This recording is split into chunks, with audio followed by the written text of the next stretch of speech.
Hey guys, I hope all is well. Thank you for joining me for this Truth Talk episode. In today's episode, we'll be talking about how Nickelodeon pushes the agenda. Let's get right into it. Nickelodeon is one of the more popular TV networks that is dedicated to creating child-friendly content. Nick launched this channel on April 1st, 1979, and ever since, it has been a huge success with kids. Nickelodeon has released tons of hit animated shows and live-action shows over the years, like SpongeBob SquarePants, Fairly OddParents, Hey Arnold, Drake and Josh, iCarly, Victorious, and many more. Nick, like Disney and Cartoon Network, has earned a reputation of providing safe content for all kids. This made parents around the world feel safe allowing their children to watch Nick's broadcasting without their supervision. And why wouldn't they? All Nick shows are made strictly and solely for kids. The thing is, as you will soon learn in this episode, most of Nick's biggest shows are made for much more sinister reasons than just the entertainment of kids. Nick's shows are loaded with Freemasonic imagery, and in my opinion, are made to expose our children to Masonic ideologies. As we have come to learn on this channel, the Freemasons have their hands in just about everything that reaches the masses. Hollywood has been pumping out Masonic programming for the masses since its inception, and this is the same thing we have seen with Nickelodeon.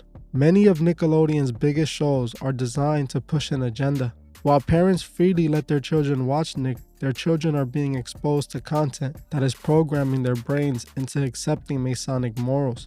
We live in a world where many kids are raised by their TVs or their tablets, and I myself was allowed to watch Disney and Nickelodeon all day without any limitations as a child. I, in many ways as a child of the 90s, was manipulated by what I saw on networks like Disney and Nickelodeon.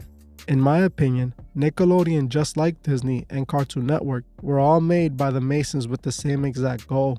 The best way to indoctrinate the masses is by starting as soon as possible, and exposing the youth to Masonic programming is the best way. In this episode, we'll be taking a look at some of Nickelodeon's biggest hit shows and showing just how much Masonic imagery we see. We will also be talking about some of the questionable employees Nick has had over the years, and how to me it proves that Nick isn't so safe for kids. If you guys would like me to cover Cartoon Network next, let me know in the comments. The first show we need to talk about is SpongeBob SquarePants. SpongeBob SquarePants is one of Nickelodeon's most successful kid shows they ever created. According to Nick, the show has been the #1 animated kid show for the last 17 years. As of May of 2022, Nick has released 276 episodes of SpongeBob and a total of 13 seasons, grossing the network a whopping $13 billion in merchandising alone, and those numbers are only for 2019. SpongeBob premiered July 17, 1999, and it starred a goofy yellow sea sponge named SpongeBob SquarePants. Kids indeed loved the show, and I myself was a young kid who used to watch the show all the time. On the surface, the show appears harmless and just another colorful animated show, but we can easily see tons of one-eye symbolism and other Masonic symbols within the show. We have seen a lot of Masonic imagery in kids shows in the past, but none of it compares to the SpongeBob episode called Cephalopod Lodge, coincidentally from SpongeBob's 6th season being the 13th episode. The entire episode was literally about Squidward being a Freemason. The episode shows Squidward leaving in the middle of the night to attend a Masonic lodge. SpongeBob and Patrick secretly follow Squidward to the lodge and catches the lodge members performing a Masonic initiation ritual. SpongeBob then gets discovered and the lodge members kick all 3 of them out. Literally, the entire episode was just Masonic propaganda created with the sole intention of introducing young children to Masonic ideologies. This episode, that was created for kids aged 6 to 11, showed Masonic temples, all-seeing eyes, and even a Masonic initiation ritual. I saw this episode as a child when it aired, and to me it was just another SpongeBob episode. Now as an adult, we can see this should not have been shown to children. We must remember that they call TV shows TV programming for a reason. It's created to program those who watch it. We see more Masonic imagery in the SpongeBob SquarePants movie that was released in 2015. The villain character was a dolphin named Bubbles, which for obvious reason wore an Illuminati pendant and a robe, once again directly pointing to the Masonic order. There's another SpongeBob episode from the 4th season called Good Neighbors, and it again seemed to show SpongeBob again dressed in Masonic attire in front of an all-seeing eye. There's even a moment in the episode where Patrick and SpongeBob openly talk about doing rituals.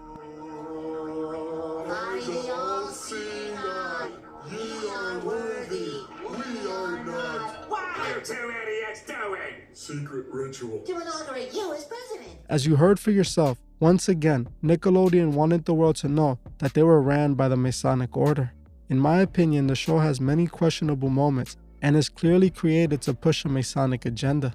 The next show we're going to be taking a look at is The Fairly OddParents, another hit animated show for Nickelodeon which premiered on March 30th, 2001, releasing 172 episodes with a total of 10 seasons. Just like SpongeBob, The Fairly OddParents was an animated kids show that was very popular throughout the 2000s.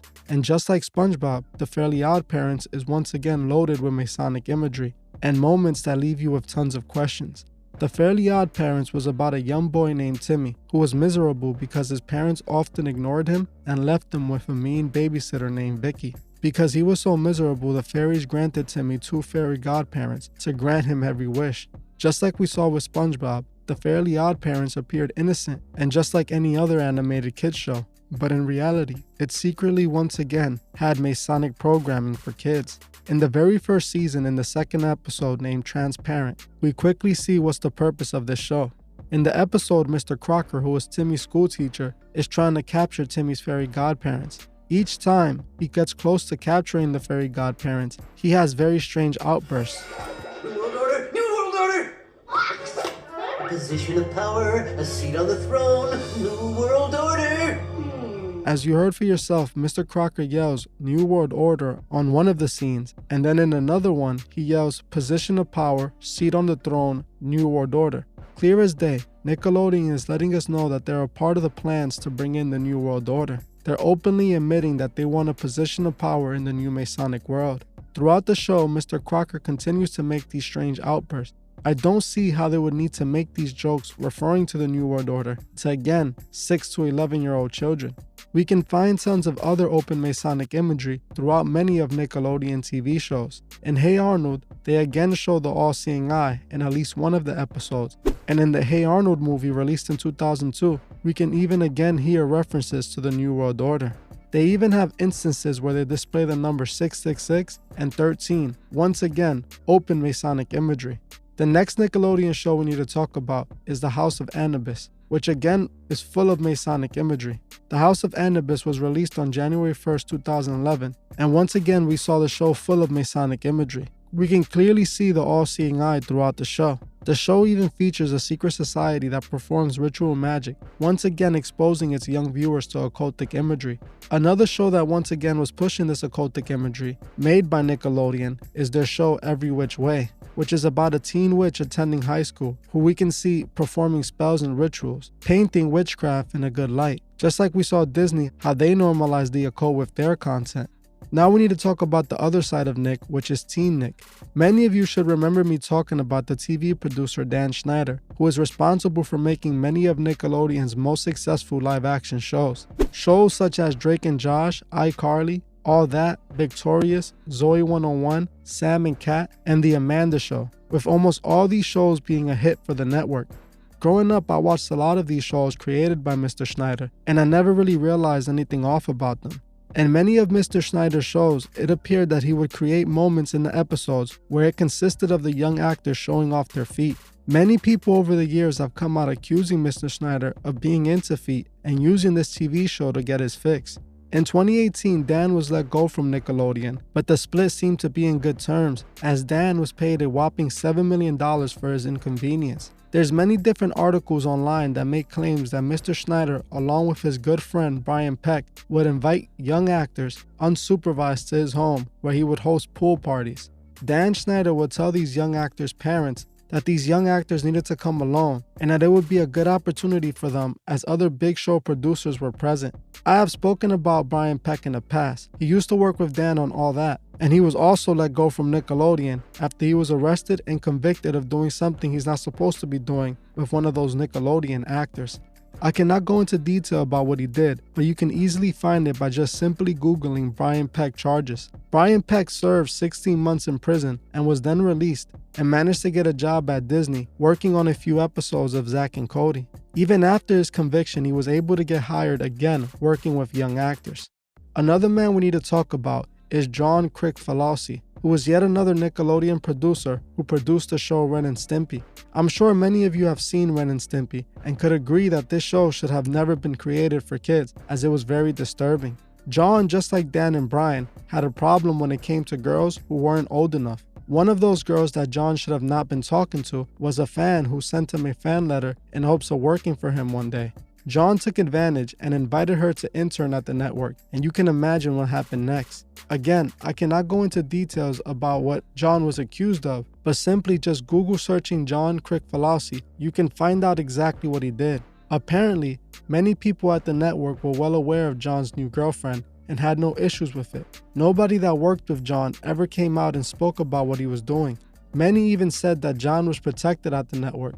In my opinion, this seems to be the case, as it makes you wonder just how many people are like Dan, John, and Brian working at Nickelodeon, but just haven't been outed yet.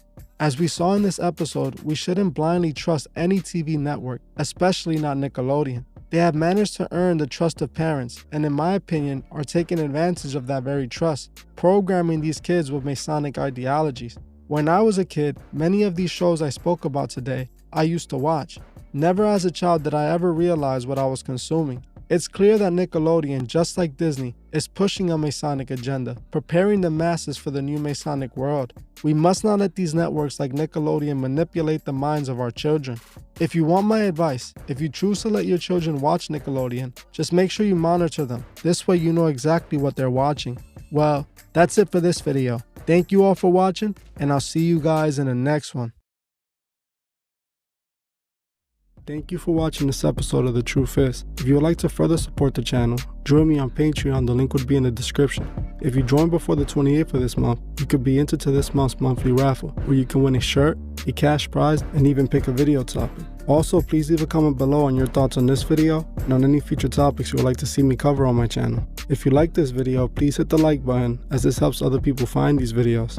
If you're new to the channel, please subscribe and hit the bell so you can be notified of future videos. Please follow me on Instagram at TheTruthIs01 and on TikTok at TheTruthIs. I will gladly appreciate it. Thank you. Goodbye.